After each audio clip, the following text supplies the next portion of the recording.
Cat is a game of concentration. English is not an English exam. What do they call it? They call it verbal ability. Now, why would they call it verbal ability? The ability to reason on the basis of words. That's all that they're saying. So you're not got to be a great English guy, but you got to have your good reasoning skills. Do your critical reasoning very well. Critical and analytical reasoning is so very important. Do that part, go over critical reasoning questions, browse through the passages that you have taken in the marks. That would be a great advantage for that. Because CAT RC is about diversity of reading. That's it. And go over the strategies of jumbled sentence and odd sentence out again.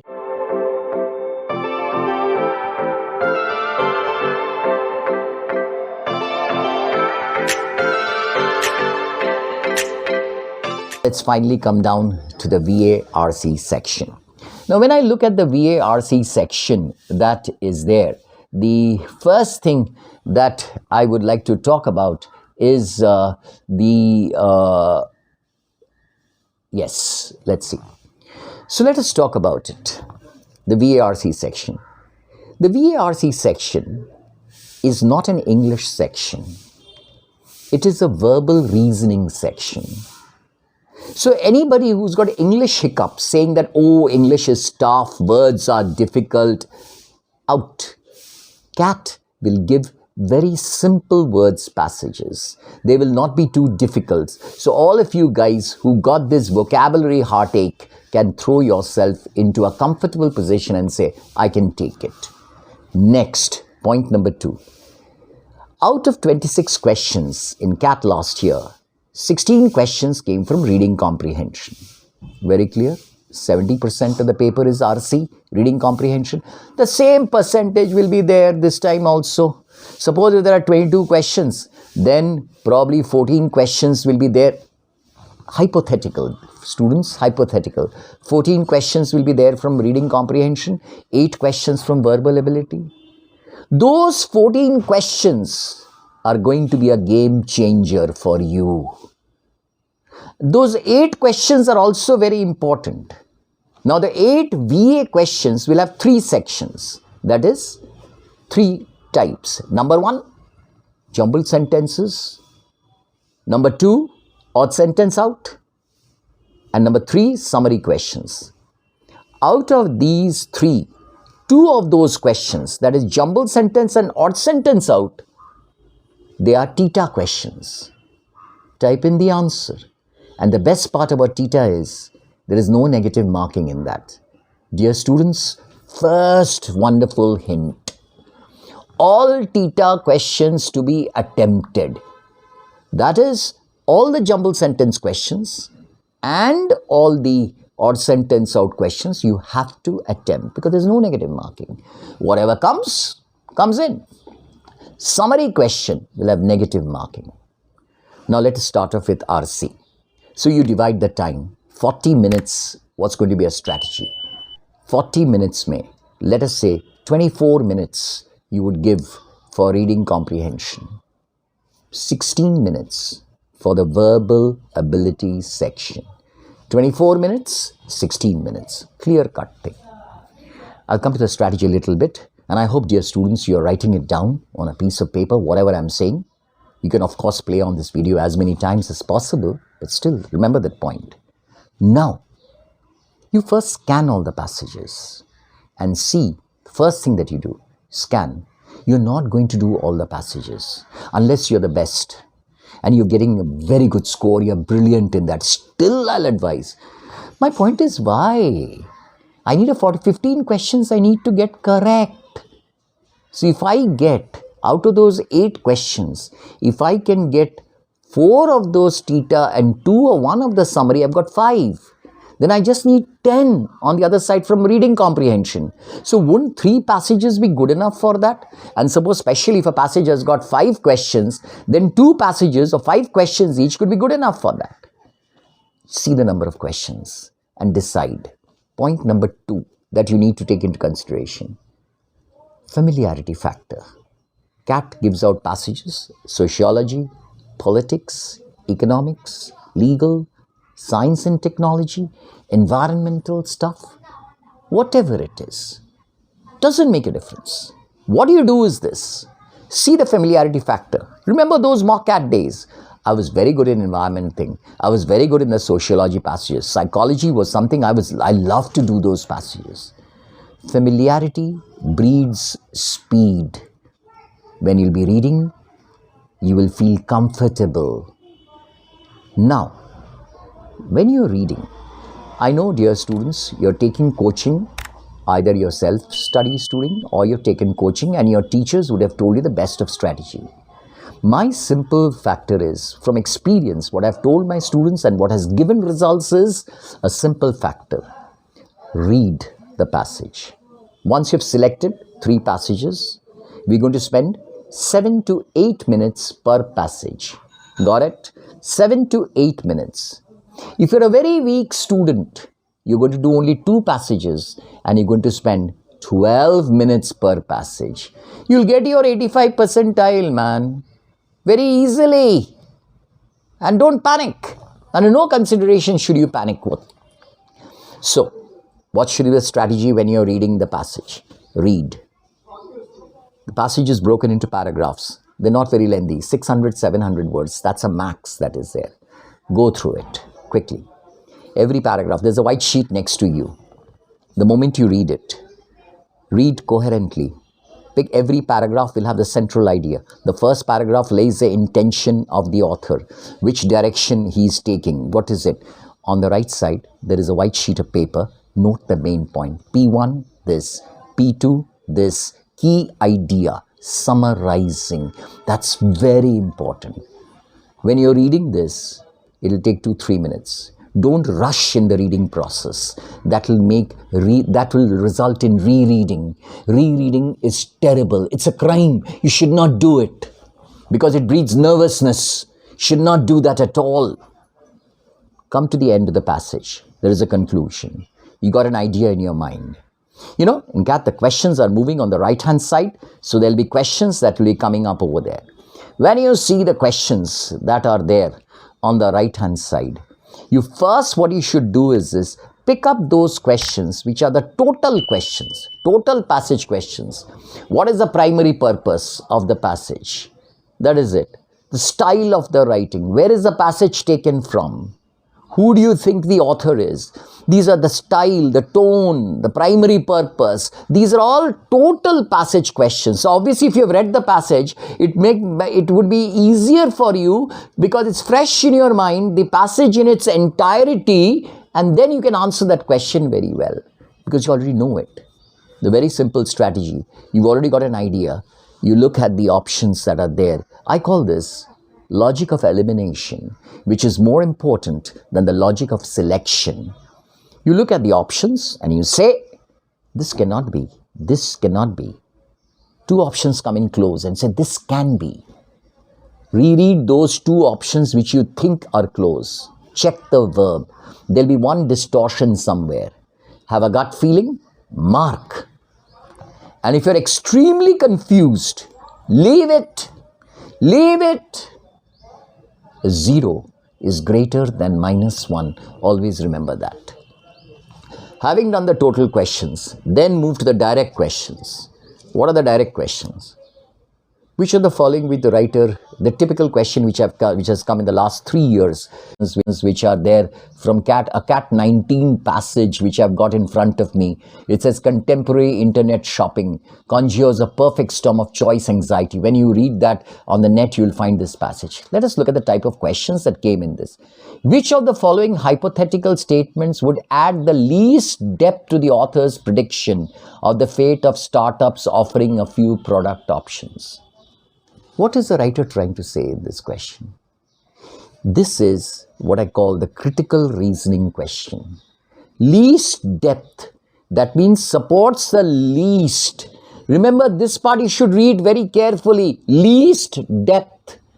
What do you do? You check the statements which add depth. What does that mean? That means there would be, in the 5 options which are there, the 4 options which are there will be a reflection of that statement in the passage, and that you cross-check it through your summarization, which you've already done on the right-hand side on your sheet of paper. Next question. Let's have a look at that.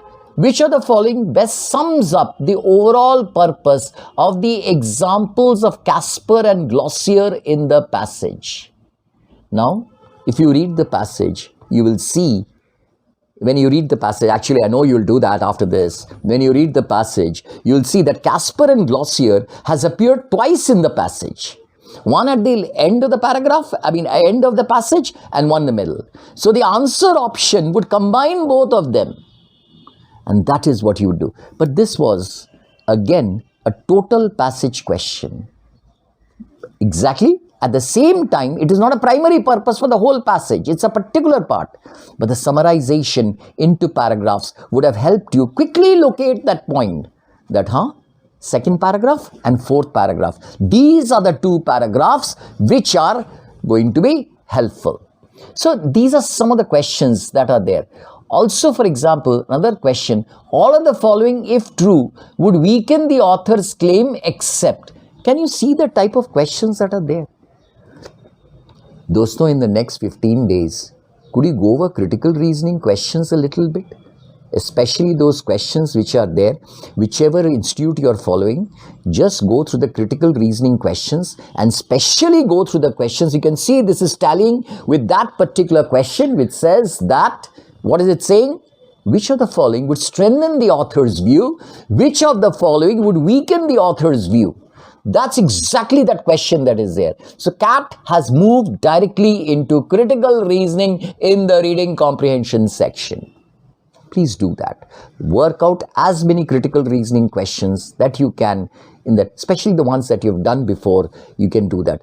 I'm trying to tell you, browse over them. That would be it. Well, that is as far as reading comprehension is concerned. That is there. And I hope sincerely, of course, that I'll be sharing with you my number and so anytime you feel, you can always get back to me and ask me further details on that. That's not a problem at all. Anyway, coming back to the next one, let me move on quickly to the VA section. Jumbled sentences. That's been a bugbear for students. They say, sir, everything happens. Jumbled sentences nahi hota hai. It's always a problem, and I always have a problem with jumbled sentences. I agree. So let's do like this. One thing understand, reading comprehension is the basis of the entire CAT VARC section. So when you're doing jumbled sentences, my simple strategy is this. Very simple strategy. I'm sure you know it, but very simple. Do this. Go over all the 4 sentences. Remember, you got 2 minutes, 15 seconds. Go over all the 4 sentences. See which sentence is a key idea. Remember, a jumbled sentence is nothing but a mixed up paragraph. And you've already done that in reading comprehension, how to find the key idea in an ordered paragraph. So you got a perfect idea. Now you do one thing, you find out the key sentence. Which one is the key sentence? That is the opening sentence, my dear. Keep that in mind. Next are the links. Links are of 2 types. Direct word links, B, thought links. They can be very ambiguous. Direct links kya hota hai? Noun adjective link. Suppose a sentence starts with these claims. The question is which claims? So the previous sentence which talked about which claims. So grammar helps a little bit in understanding these things. Demonstrative adjectives, they get it. Or for example, a noun-pronoun link. It.